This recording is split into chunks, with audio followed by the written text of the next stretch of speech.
This is TWiT. Paul Thurrott took yesterday to release his review of the Huawei P30 phone.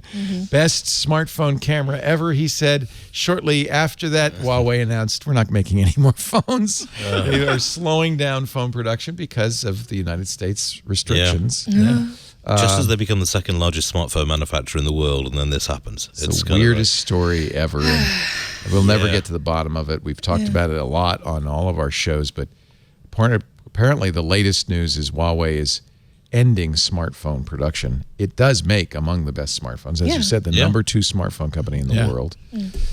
Paul loves it. I hope you... The problem with it, Paul, is 3 months from now, there'll be no more Android updates. So that's the rub. I don't know if we want to use it.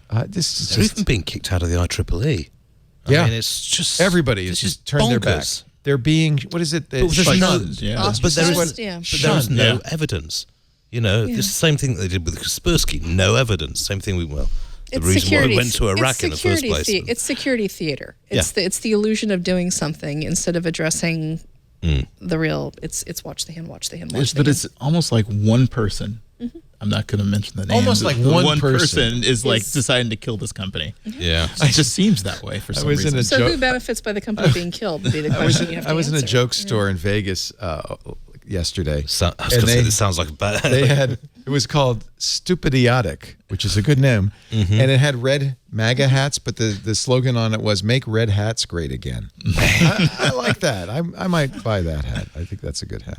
And Ian, you have that sticker. Which one?